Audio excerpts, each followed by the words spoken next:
আসসালামু আলাইকুম প্রিয় শিক্ষার্থীরা, তোমরা যারা বর্তমানে একাদশ শ্রেণীতে অধ্যয়ন করতেছো, তোমাদের সমন্বিত উপবৃত্তির জন্য কয়েকটি গুরুত্বপূর্ণ আপডেট দেব। তোমরা অনেক শিক্ষার্থী অনেকেই কমেন্ট করেছো যে ভাইয়া পেমেন্ট ততটা কিভাবে দেব, অনেকভাবে বুঝতেছো না। তো তোমাদের কমেন্টের উপর ভিত্তি করে কয়েকটি প্রশ্ন আমি নিয়েছি, সেই কয়েকটি কমেন্টের প্রশ্নের উত্তর দিব। তো অবশ্যই তোমরা ভিডিওটি শেষ পর্যন্ত দেখার চেষ্টা করবে। তো অবশ্যই তোমরা ফর্ম পূরণ সংক্রান্ত পরামর্শ পেতে কমেন্ট করতে পারো। প্রথম প্রশ্ন, উপবৃত্তির জন্য কত টাকা দিবে? তো উত্তর হচ্ছে বিজ্ঞানের জন্য 14,000 টাকা এবং মানবিক ও বাণিজ্য বিভাগের জন্য 12,000 টাকা দিবে, এবং প্রথম বর্ষে অর্ধেক এবং দ্বিতীয় বর্ষে ওঠার পর বাকি টাকা পাবে। অর্থাৎ বিজ্ঞান শিক্ষার্থীর জন্য তোমাদের যে 14,000 টাকা দেওয়া হবে উপবৃত্তির, এই 14,000 টাকার অর্ধেক তোমাকে প্রথম বর্ষে অর্থাৎ একাদশ শ্রেণীতে দেওয়া হবে, এবং দ্বিতীয় বর্ষে অর্থাৎ দ্বাদশ শ্রেণীতে তোমাদের বাকি টাকাটা দেওয়া হবে। এবং মানবিক ও বাণিজ্য বিভাগের জন্য 12,000 টাকা দেওয়া হবে উপবৃত্তি, এবং এই 12,000 টাকার অর্ধেক অর্থাৎ 6,000 টাকা তোমরা একাদশ শ্রেণীতে পাবা এবং আর 6,000 টাকা তোমরা দ্বাদশ শ্রেণীতে পাবা। দ্বিতীয় প্রশ্ন, আবেদন করলে কি টাকা পাওয়া যাবে? উত্তর হচ্ছে না। আবেদনকৃত শিক্ষার্থীদের মধ্যে অনলাইনে MIS সফটওয়্যারের মাধ্যমে দারিদ্র বিচার করে স্বয়ংক্রিয়ভাবে উপবৃত্তির জন্য যোগ্য শিক্ষার্থী নির্বাচন হয়ে যাবে। অর্থাৎ তোমরা যারা উপবৃত্তির জন্য কলেজে আবেদন করবা, তোমরা কিন্তু সবাই টাকা পাবা না, কারণ এখানে তোমাদের যাচাই বাছাই হবে। যাচাই বাছাই হওয়ার পরে কিন্তু শিক্ষার্থীদের সিলেক্ট করবে। যেমন হচ্ছে তোমাদের অনলাইনে MIS সফটওয়্যারের মাধ্যমে তোমাদের দারিদ্র বিচার করে কিন্তু স্বয়ংক্রিয়ভাবে উপবৃত্তির জন্য যোগ্য শিক্ষার্থীদের তারা নির্বাচন করবে। তারপর হচ্ছে 3 নম্বর প্রশ্ন, কারা উপবৃত্তির জন্য আবেদন করলে নির্বাচিত হবে? উত্তর হচ্ছে প্রতিবন্ধী, মুক্তিযোদ্ধার সন্তান, নাতি নাতনি, ক্ষুদ্র নৃগোষ্ঠী, তৃতীয় লিঙ্গ, এই শিক্ষার্থীরা আবেদন করলেই তারা উপবৃত্তির জন্য সিলেক্টেড হবে।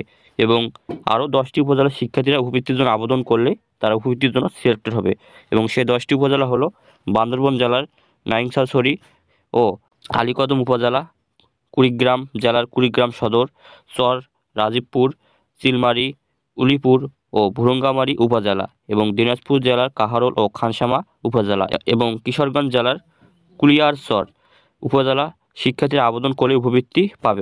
অর্থাৎ হচ্ছে যে এই 10টি উপজেলার শিক্ষার্থীরা যদি উপবৃত্তির জন্য আবেদন করে, তারাই কিন্তু উপবৃত্তির জন্য সিলেক্টেড হবে। আর হচ্ছে প্রতিবন্ধী, ক্ষুদ্র নৃগোষ্ঠী, মুক্তিযোদ্ধার নাতি নাতনি এরা আবেদন করলেও, তৃতীয় লিঙ্গ এরা আবেদন করলেও কিন্তু তারা উপবৃত্তির জন্য সিলেক্টেড হবে।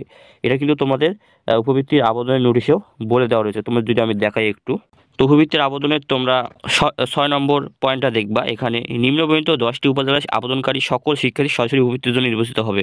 বান্দরবান জেলার নাইক্ষ্যংছড়ি ও আলীকদম উপজেলা, কুড়িগ্রাম জেলার কুড়িগ্রাম সদর, চর রাজীবপুর, চিলমারী, উলিপুর ও ভুরুঙ্গামারী উপজেলা, দিনাজপুর জেলার কাহারোল ও খানসামা উপজেলা, এবং কিশোরগঞ্জ জেলার কুলিয়ারচর উপজেলা। এই 10টি উপজেলার শিক্ষার্থীরা আবেদন করলে কিন্তু তারা উপবৃত্তির জন্য সিলেক্টেড হবে। তারপর 4 নম্বর প্রশ্ন, কোন অ্যাকাউন্টে টাকা দিবে? উত্তর শুধুমাত্র নগদ অ্যাকাউন্টে টাকা দিবে। আবেদনপত্রে যাকে বাবা মা, দাদা দাদি, বড় ভাই বড় বোন অভিভাবক হিসাবে দিবে, তার হাতের ছাপ দিয়ে তোলা মোবাইল সিম এবং ওই একই ব্যক্তির NID কার্ড দিয়ে নগদ অ্যাকাউন্ট খোলা থাকতে হবে। নগদ অ্যাকাউন্টের KYC দেওয়া থাকতে হবে। নগদ নাম্বারটির অন্য কারো উপবৃত্তির টাকা, বয়স্ক ভাতার টাকা, সরকারি অনুদান আসা যাবে না। অর্থাৎ তুমি উপবৃত্তির আবেদনপত্রে এখানে তুমি যাকে অভিভাবক করবা, তোমার বাবাকে করতে পারো, তোমার মাকে করতে পারো, অথবা তোমার ভাই বোন, চাচা চাচি, নানা নানি, দাদা দাদিকেও উপবৃত্তি অভিভাবক করতে পারো। তবে তুমি যাকে অভিভাবক করবা তার হাতের ছাপ দিয়ে তোলা মোবাইল সিম এবং ওই একই ব্যক্তির NID কার্ড দিয়ে নগদ অ্যাকাউন্ট খোলা থাকতে হবে, এবং নগদ অ্যাকাউন্টে KYC থাকতে হবে। কেননা নগদ অ্যাকাউন্ট কিন্তু NID কার্ড ছাড়াই খোলা যায়, নাম্বার ডায়াল করে কিন্তু খোলা যায়, কিন্তু অবশ্যই KYC থাকতে হবে, নইলে কিন্তু হবে না। তুমি যেভাবে নগদ অ্যাকাউন্ট খোলো, সেটা হতে পারে ডায়াল করে খোলো বা ভোটার ID কার্ডে খোলো, যেভাবে খোলো কিন্তু নগদ অ্যাকাউন্টটি KYC থাকতে হবে, এবং নগদ অ্যাকাউন্টটিতে অন্য কারো উপবৃত্তির টাকা, বয়স্ক ভাতার টাকা এবং সরকারি অনুদান আসা যাবে না। এটা নিয়ে আমাকে অনেক শিক্ষার্থী কমেন্ট করেছে, এবং তাদের আমি যথাসাধ্য কমেন্টের উত্তর দেওয়ার চেষ্টা করেছি। তারপর 5 নম্বর প্রশ্ন, শিক্ষার্থী অভিভাবকের রোগব্যাধি বিষয়ক শর্তে কি করবে? উত্তর হচ্ছে শিক্ষার্থীর নিজের অথবা অভিভাবকের দুরারোগ্য ব্যাধি থাকলে এই অপশনে হ্যাঁ সিলেক্ট করে প্রমাণক হিসাবে ডাক্তারের প্রেসক্রিপশনের ফটোকপি উপবৃত্তি আবেদনের সাথে দিতে হবে। এতে উপবৃত্তি পাওয়ার সম্ভাবনা বেড়ে যাবে। অর্থাৎ তোমরা উপবৃত্তির আবেদনে দেখবা যে অনেকগুলো অপশন রয়েছে, যেমন আমি তোমাদের দেখাই। তো এখানে তোমরা দেখতে পাচ্ছ শিক্ষার্থীর আর্থিক অবস্থা সংক্রান্ত তথ্য টিকা দিতে হবে। এখন এখানে কি বলা আছে দেখো, যদি আবেদনকারী কি বাংলাদেশের ক্ষুদ্র নৃগোষ্ঠী পরিবারের সদস্য, এখানে কিন্তু তুমি যদি হ্যাঁ দাও সেক্ষেত্রে অবশ্যই তোমার কিন্তু ক্ষুদ্র নৃগোষ্ঠীর প্রমাণপত্র যুক্ত করতে হবে। যেমন হচ্ছে আমি তোমাদের আরেকটি বলি, যেটা হচ্ছে তোমাদের আবেদনকারী কি জন্মগতভাবে দীর্ঘমেয়াদী কোনো রোগে ভুগছেন কিনা, অর্থাৎ তুমি যে উভয়টির জন্য আবেদন করছো তুমি দীর্ঘমেয়াদী কোনো রোগে ভুগছো কিনা, যদি হ্যাঁ দাও সেক্ষেত্রে তোমাকে অবশ্যই ডাক্তারের প্রেসক্রিপশনের ফটোকপি কিন্তু তোমাদের আবেদনপত্রের সাথে যুক্ত করে দিতে হবে। তাহলে কিন্তু তোমার উপবৃত্তি আবেদন পাওয়ার যোগ্যতা বেড়ে যাবে।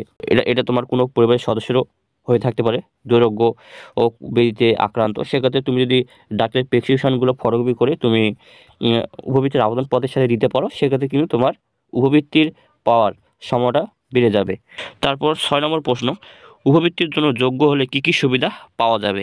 উত্তর হচ্ছে টিউশন ফি মওকুফ। সরকারি ও বেসরকারি শিক্ষা প্রতিষ্ঠানে অধ্যয়নরত শিক্ষার্থীদের টিউশন ফি বেতন মওকুফ থাকবে। অর্থাৎ তুমি যদি উপবৃত্তির জন্য সিলেক্টেড হও সেক্ষেত্রে তোমাদের টিউশন ফি মওকুফ থাকবে, কারণ পুরোটা সরকারি এবং বেসরকারি কলেজে একটা করে প্রতি মাসে টিউশন ফি বা বেতন নেওয়া হয়, সেই বেতনটা তোমাদের কিন্তু নেওয়া হবে না। তুমি যদি উপবৃত্তির জন্য সিলেক্টেড হও সেক্ষেত্রে কিন্তু তোমাদের সরকারি হোক বা বেসরকারি কলেজ তোমাদের কাছে কোনো টিউশন ফি বা বেতন আদায় করতে পারবে না, এটা তোমাদের মওকুফ থাকবে। তারপর হচ্ছে সর্বশেষ যে লাস্ট উপবৃত্তি 7 নম্বর প্রশ্ন, যে উপবৃত্তির আবেদন কবে শেষ হবে? তো উত্তর হচ্ছে 2 মার্চ 2025 তারিখে শেষ হবে উপবৃত্তির আবেদন। তবে তোমাদের 2 মার্চের আগে তোমাদের কিন্তু আবেদন করতে হবে, কেননা তুমি যদি এখন 2 মার্চ আবেদন করো সেক্ষেত্রে কিন্তু তোমাদের কলেজ সেই আবেদনপত্র গ্রহণটা নাও করতে পারে, কারণ তোমাদের এই 2 তারিখের মধ্যে কিন্তু কলেজগুলোকে কিন্তু অনলাইন সফটওয়্যারে এন্ট্রি করতে হবে তোমাদের তথ্যগুলো। সেক্ষেত্রে তোমাদের কিন্তু আগামী 2 মার্চের আগে তোমাদের কিন্তু উপবৃত্তির আবেদন করতে হবে। সেক্ষেত্রে অবশ্যই তোমরা এই বিষয়গুলো একটু খেয়াল রাখবা। তো তোমাদের আগামী 2 মার্চ উপবৃত্তির আবেদন শেষ হলো, সেক্ষেত্রে তোমাকে কিন্তু 2 মার্চের আগে তোমাদের কিন্তু আবেদন করতে হবে, কারণ এই 2 মার্চের মধ্যেও কিন্তু কলেজগুলোকেও কিন্তু তোমাদের উপবৃত্তির তথ্যগুলো এন্ট্রি করতে হবে MIS সফটওয়্যারে। আশা করি তোমরা তোমাদের প্রশ্নের উত্তরগুলো পেয়ে গেছো। তারপর তোমরা যদি এই ফর্ম পূরণ সংক্রান্ত পরামর্শ পেতে অবশ্যই তোমরা কমেন্ট করতে পারো, কমেন্ট বক্স খোলা থাকবে। তো এখানে ভিডিও শেষ করছি। যদি ভিডিও ভালো লাগে অবশ্যই একটা লাইক সাবস্ক্রাইব কমেন্ট করো, তোমাদের বন্ধুদের মাঝে শেয়ার করো। তো দেখা হচ্ছে আর একটা কোনো ভিডিও তোমরা বাঁধাবো।